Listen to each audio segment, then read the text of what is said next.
Welcome to Make Made Easy and today we are going to study about factors that affect the growth of bacteria। तो आज हम पढ़ेंगे वो factor जो bacteria की growth को क्या करते हैं, अफेक्ट करते हैं। तो सबसे पहला फैक्टर है न्यूट्रिशन। जाहिर सी बात है, अगर बैक्टीरिया के सेल को हम प्रॉपर न्यूट्रिशन देंगे तो वो अच्छी तरीके से ग्रो करेगा, अगर कम देंगे तो कम ग्रो करेगा। और हम सब जानते हैं water, proteins, polysaccharides, lipids, nucleic acid और म्यूकोपेप्टाइड्स क्या होते हैं, एक बैक्टीरिया के सेल के क्या होते हैं, कॉन्स्टिट्यूएंट। ये इन सबको मिला के एक बैक्टीरिया का सेल बनता है। तो इनको किस चीज़ की ज़रूरत होती है सर्वाइवल के लिए? इनको ज़रूरत होती है कुछ न्यूट्रिशन सोर्सेज की। तो वो क्या क्या होते हैं? कार्बन, नाइट्रोजन और कुछ इनऑर्गेनिक सॉल्ट्स। अब हम कुछ बैक्टीरिया को पढ़ेंगे जो अपना न्यूट्रिशन अलग अलग वे में ले रहे हैं। कुछ सनलाइट से लेते हैं एनर्जी, तो उन्हें कहते हैं फोटोट्रॉप्स। और कुछ लेते हैं केमिकल रिएक्शन से एनर्जी, उनको कहते हैं कीमोट्रॉप्स। और जो बैक्टीरिया खुद अपने ऑर्गेनिक कंपाउंड्स को सिंथेसाइज करते हैं उनको कहते हैं ऑटोट्रॉप्स।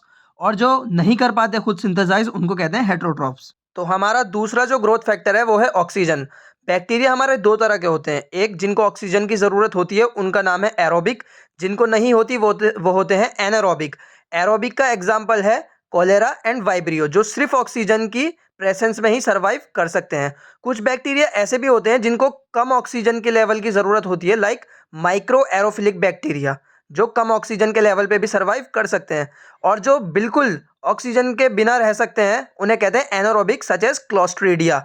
अगर इस पे हल्का सा भी एक्सपोजर आया ऑक्सीजन का, यानी ऑक्सीजन की हल्की सी भी प्रेजेंस आई, तो ये क्या कर सकता है, डाई भी हो सकता है, यानी मर भी सकता है बैक्टीरिया का ये सेल।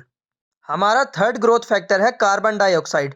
तो हर बैक्टीरिया को थोड़े से अमाउंट के कार्बन डाइऑक्साइड की ज़रूरत होती है अपनी ग्रोथ के लिए, और ये कार्बन डाइऑक्साइड उसे एटमॉस्फेयर वाली ही मिल जाती है, एटमॉस्फेयर से ही मिल जाती है, वही इनफ होती है उसके लिए।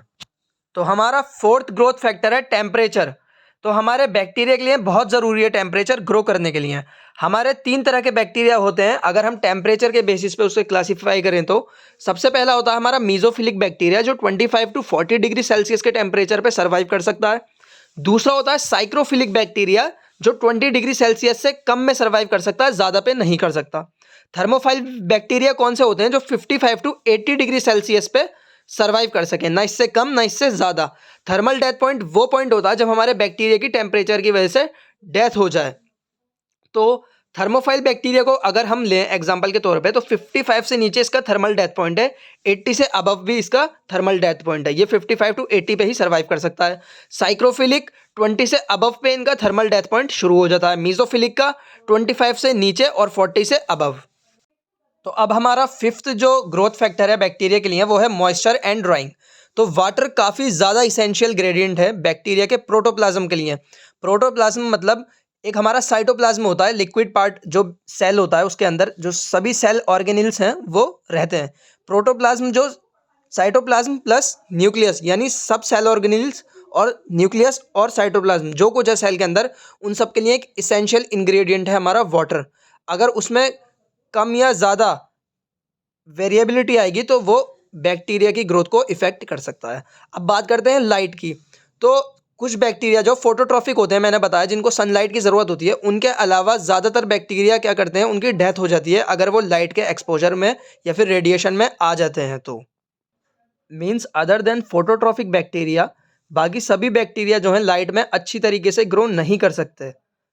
क्यों? क्योंकि उनका जो कल्चर होता है, यानी उनका जो इन्वायरमेंट होता है वो डाई हो जाता है अगर उसके ऊपर लाइट का एक्सपोजर आ जाता है। तो हमारा जो सेवंथ ग्रोथ फैक्टर है वो है हाइड्रोजन आयन कंसंट्रेशन, यानी जो पीएच है वो भी काफ़ी ज़्यादा सेंसिटिव है हमारे बैक्टीरिया की ग्रोथ पर। कुछ बैक्टीरिया की स्पेशीज़ बिलो नहीं सर्वाइव कर सकती हैं हमारे 7 पीएच से, कुछ अबव नहीं कर सकती। और जो मोस्टली पैथोजेनिक बैक्टीरिया वो बैक्टीरिया जिनसे जो ह्यूमन बींग्स हैं या फिर अदर ऑर्गेनिजम्स को क्या होता है, हार्म मिलता है, यानी वो हार्मफुल होते हैं, तो जिनकी वजह से डिजीज़ होता है मेनली। तो उनकी जो मोस्ट आइडियल जो पीएच है जिन पे वो अच्छी तरीके से ग्रो करते हैं वो है 7.2 टू 7.6।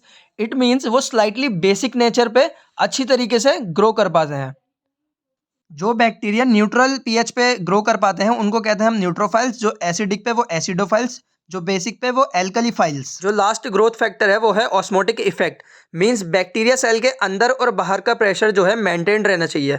अगर बाहर उसके हाइपरटोनिसिटी ज़्यादा है, यानी जो बाहर वाटर का कंटेंट है वो ज़्यादा है, तो बैक्टीरिया के सेल के अंदर का जो वाटर कंटेंट है वो बाहर की साइड फ्लो करने लगेगा, जिसकी वजह से क्या होगा, जो उसके प्रोटोप्लाज्म यानी जो सेल ऑर्गेनेल्स हैं वो श्रिंक होने लग जाएंगे और प्लाज्मोलाइसिस जैसी कंडीशन आ जाएगी।